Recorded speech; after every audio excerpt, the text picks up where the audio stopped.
에스겔 33장 1절부터 9절에 있는 말씀으로 큐티인 제목은 파수꾼의 사명입니다. 예루살렘이 바벨론 군대의 손에 함락되는 순간 에스겔의 아내가 죽는 사건이 벌어지죠. 그리고 그 예루살렘 함락 소식이 바벨론까지 도달하기 위해서 몇 달이 걸립니다. 그러니까 에스겔 33장을 시작할 때 바로 예루살렘 함락 소식이 들려왔던 것입니다. 에스겔서의 순서에 따르면 24장에서 예루살렘이 함락됩니다. 그리고 그 소식이 바벨론에 사는 포로민들에게 들려올 때가 바로 33장이죠. 그 사이 25장부터 32장까지는 하나님께 받은 열방들에 대한 심판 선언을 하게 됩니다. 이제 열방에 대한 심판 선고는 끝이 나고 다시 예루살렘을 초점으로 맞추어서 말씀을 전하게 되죠. 그러나 바벨론의 손에 무너져 내린 예루살렘과 유다에 초점을 맞춘 1장부터 24장까지의 말씀과는 달리 33장 이후부터는 이 망해버린 이스라엘의 위로와 회복에 대한 약속을 바탕으로 소망의 말씀을 전한다는 것입니다. 그리고 구원과 회복의 메시지를 본격적으로 선포하기 전에 에스겔은 33장에서 이 파수꾼의 역할을 강조하면서 선지자로서 이 파수꾼의 소명을 받았다는 것을 확인합니다. 이스라엘의 높은 죄를 수술해서 나쁜 부분을 제거하는 시간은 이제 끝났습니다. 이제 상처를 꼬매고 사면은 회복의 시간이 시작된 것입니다. 하나님은 에스겔을 말씀을 전하는 파수꾼으로 부르셔서 그에게 파수꾼의 직무와 그에 따른 책임을 오늘 준엄하게 말씀하십니다. 그의 사명은 위험에 처한 백성에게 나팔을 불어 경고하여 그들이 정신을 차리고 주께 돌아오도록 하는 것이죠.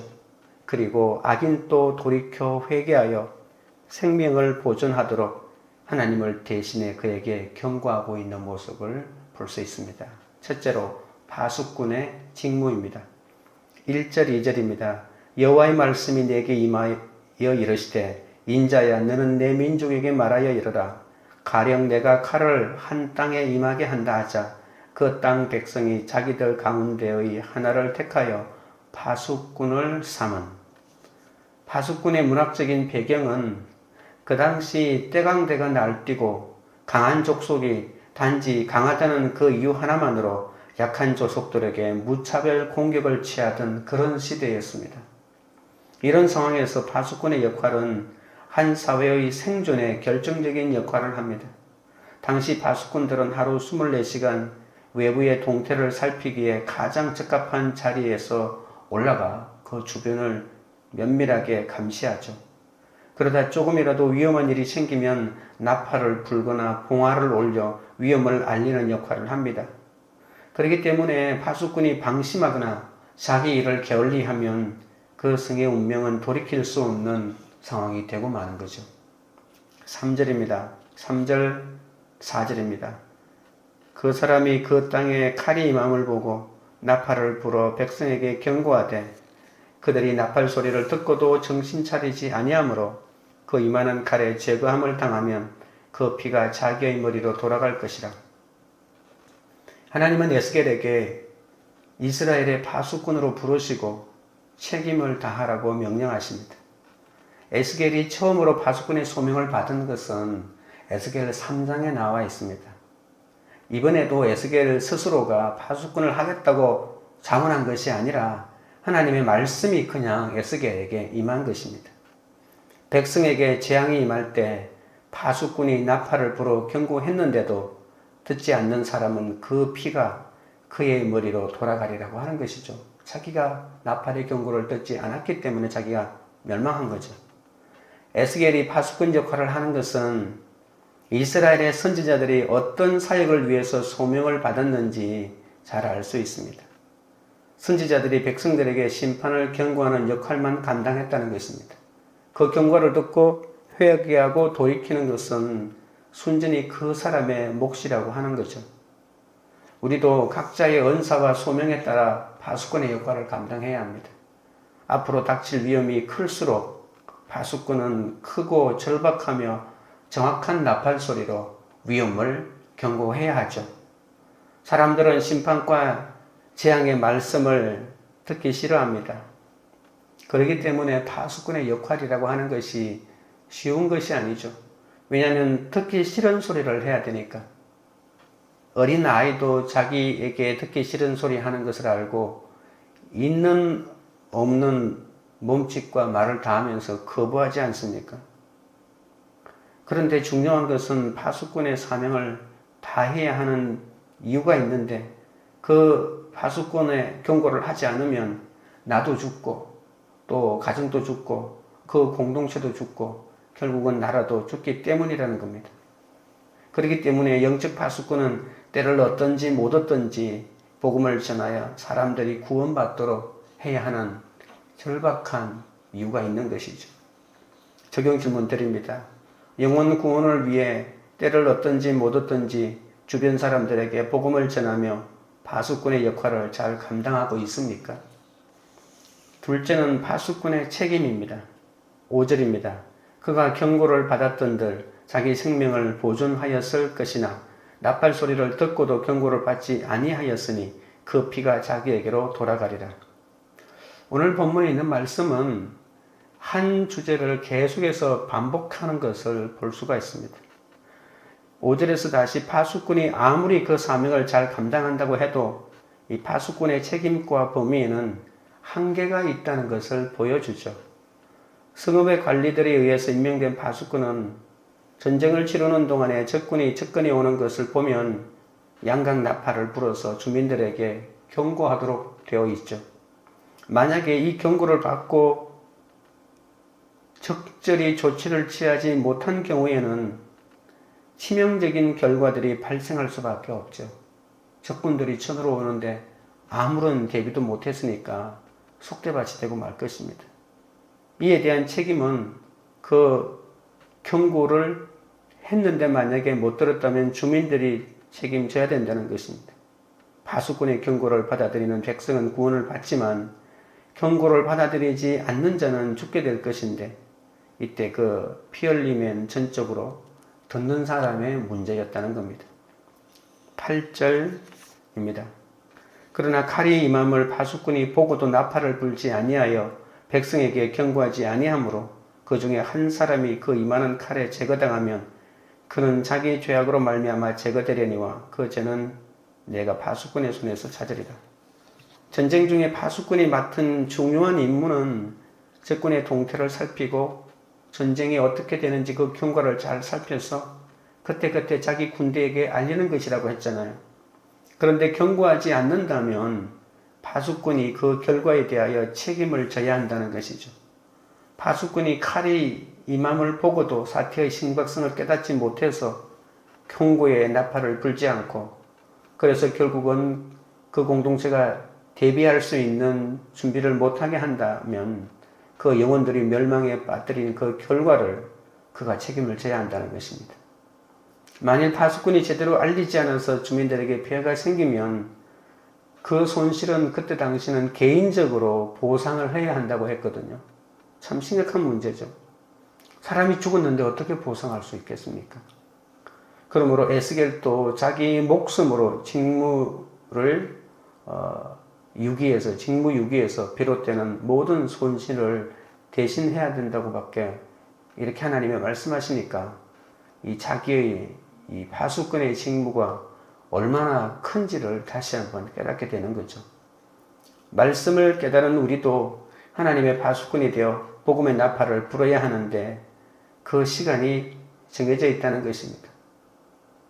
그렇기 때문에 칼이 땅에 임한 것처럼 급박하고 힘든 사건을 겪는 사람에게 가서 복음을 전해야 한다는 것이죠. 어떤 사람에게 정말 복음이 필요하고 어떤 사람에게 정말 주님의 위로가 필요한 일이 일어나는 것을 보고도 그 사람에게 가서 아무 말도 하지 않는다면 내가 그 사람 앞에 파수꾼의 사명을 못하고 있는 것이죠.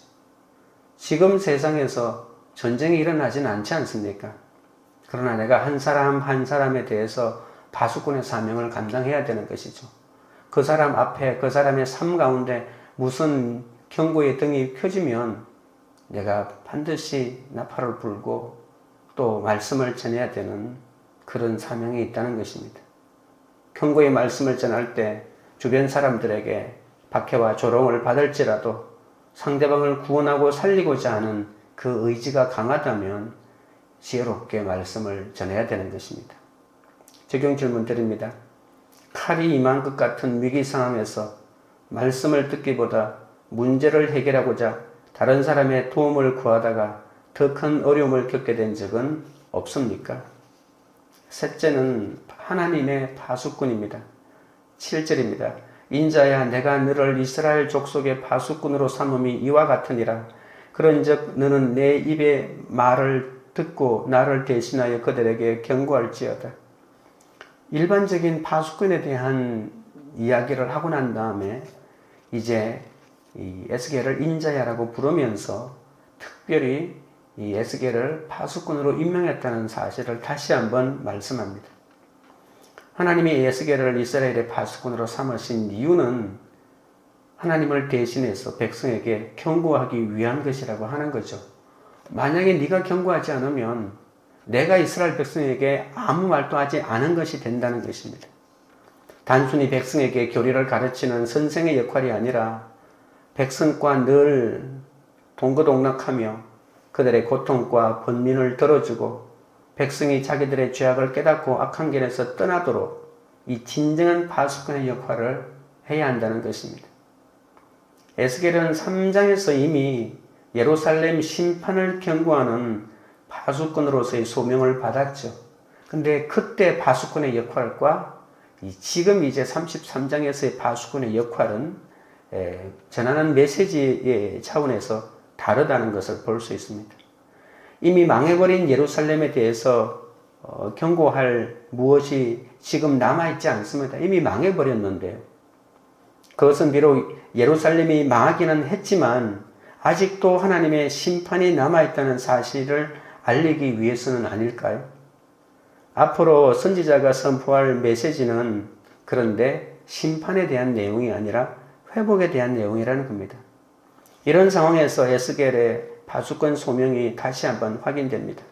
에스겔은 이스라엘에 임한 심판뿐만이 아니라 앞으로 그들에게 임할 회복과 축복도 하나님이 주신다는 것을 말하고 있습니다. 태평성세를 살아가는 사람들에게 하나님의 심판이 곧 임할 것이니 준비하라고 하면 모두가 코웃음을 치면서 받아들이지 않습니다. 그런데 회복의 말씀도 마찬가지입니다. 하나님의 심판을 받아 바벨론의 포로로 잡혀가서 이 포로살이를 하고 있는 사람들에게 하나님이 이제 곧 회복시킬 것이다 라고 하면서 준비하라고 하면 자신의 신세를 비관하면서 하나님의 약속을 안 믿습니다. 우리는 심판의 말씀도 안 믿고 이 회복의 말씀도 사람들이 안 믿는다는 것을 알아야 합니다.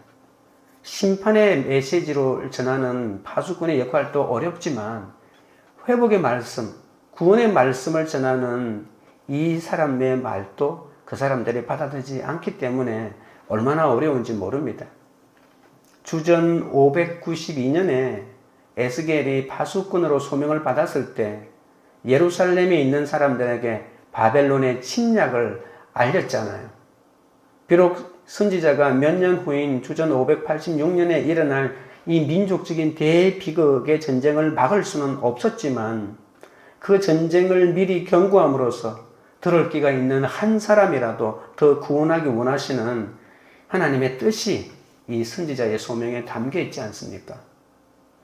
그런데 장차 임할 회복과 축복을 예언하는 상황에서 하나님은 또 에스겔을 다시 파수꾼으로 세워서 주의 백성들에게 경고하게 하십니다. 회복의 말씀도 들리지 않는다는 겁니다. 선지자가 파수꾼으로 선포해야 할 경고의 메시지도 예전 것과 같은데 어떻게 하면 이 회복의 말씀이 그들에게 들려서 회복의 길에 들어가는 것도 회개가 있어야만 가능하거든요. 그러니까 우리가 심판을 면하는 것도 회개요. 그리고 축복의 회복으로 들어가는 것도 회개인데 이 회개가 그렇게도 어렵다는 것을 우리가 다시 한번 볼 수가 있습니다. 8절입니다. 가령 내가 악인에게 이르기를 악인아 너는 반드시 죽으리라 하였다 하자. 내가 그 악인에게 말로 경고하여 그의 길에서 떠나게 하지 아니하면 그 악인은 자기 죄악으로 말미암아 죽으려니와 내가 그의 피를 내 손에서 찾으리라. 예전에 에스겔이 경고한 심판 메시지가 모든 사람을 위한 것이 아니라 귀담아 듣고 회개하는 소수를 살리기 위해서 선포되었다는 것을 다시 한 번 더 알려줍니다. 그래서 이번에 회복과 축복의 메시지 역시 모든 사람을 위한 것이 아닙니다. 귀담아 듣는 소수를 위한 것이라는 사실을 다시 한번 알려줍니다. 너는 이 파수꾼의 역할이 어렵다고 하지만 어려운 것이 아니다. 네 말 듣고 많은 사람이 안 돌아와도 된다. 한 명 돌아와도 된다. 그러나 너는 전하라 라고 하는 것이죠. 네 말을 듣고 많은 사람이 돌아오든 안 오든 그것이 중요한 것이 아니고 너는 내 말을 전하는 것이 더 중요하다라고 이렇게 위로하고 있는 것이죠. 그러나 그 위로에는 준엄한 하나님의 경고가 함께 들어가 있는 것이죠. 에스겔은 악인과 의인을 가리지 않고 모든 사람에게 다가가서 그 사람들에게 임하는 심판에 대해서 경고해야 합니다. 하지만 선지자의 사명은 사람들을 회심시키는 것이 아니라 하나님의 말씀을 받은 대로 선포하는 데 있다는 것입니다. 사람들이 회심하고 하지 않고는 선지자의 몫이 아니라 전적으로 그 말씀을 듣는 사람들의 몫입니다. 하나님은 파수꾼으로 임명된 선지자의 메시지에 귀를 기울이는 자들은 살 것이지만 귀를 기울이지 않는 자들은 죽을 것이라고 하십니다. 이러한 차원에서 선지자는 장차 하나님의 축복을 누리게 될 사람들의 숫자를 제한하고 있다고 볼 수가 있겠죠. 아브라함의 모든 자손이 회복되는 것이 아니라 오직 듣고 믿는 자들만이 회복될 것이다. 이것이 예언자들의 선포의 핵심입니다. 우리의 사역도 이런 차원에서 세상 모든 사람을 위한 것이 아니라 하나님의 말씀을 신실하게 듣고자 하는 그 소수를 모으는 것이 복음을 전하는 자의 사명이라고 볼 수가 있겠죠. 9절입니다. 그러나 너는 악인에게 경고하여 돌이켜 그의 길에서 떠나라고 하되 그가 돌이켜 그의 길에서 떠나지 아니하면 그는 자기 죄악으로 말미암아 죽으려니와 너는 내 생명을 보존하리라. 에스겔은 분명 파수꾼으로 부르심을 받았지만 파수꾼의 역할보다는 파수꾼의 보고를 들은 사람들의 반응에 대하여 더 강조하고 있는 것을 볼 수가 있겠죠. 하나님은 자기 종들을 부르실 때 사역에 성공하라고 부르신 것이 아닙니다. 우리는 성공 못하면 부르신 게 아니라고 얘기하는데 그게 아니라는 거죠. 하나님이 종들에게 원하시는 것은 신실하게 그 사명을 감당하는 것에 있는 것이죠. 얼마나 신실하게 하나님의 명령을 잘 이행하는가가 중요하지. 네가 말씀을 전해서 많은 사람이 네 말을 듣고 돌아오는 데 있는 것이 아니라는 겁니다. 파수꾼이 소식을 알리면 소식을 접한 백성들은 살아남기 위해서 민첩한 반응을 보여야 합니다. 예전에 이스라엘의 파수꾼으로서 에스겔은 다가오는 하나님의 심판에 대해서 얼마나 소리 높여 외쳤습니까? 그러나 이스라엘은 민첩한 대책인 이 회개하지 않았습니다. 오히려 죽겠다고 죽음을 택했습니다. 난 네 말 안 믿는다. 그럼 에스겔의 말을 듣고 회개하지 않는 백성에 대해서 에스겔이 그 책임을 다 져야 합니까? 그렇지 않다는 거죠. 회개하지 않는 백성들에 대한 책임은 회개하지 않는 그 사람 자신이 져야 합니다. 에스겔은 회복의 메시지를 선포할 때도 말씀을 듣는 사람들의 믿음의 분량에 따라 반응할 수밖에 없다는 것을 다시 한번 깨닫습니다.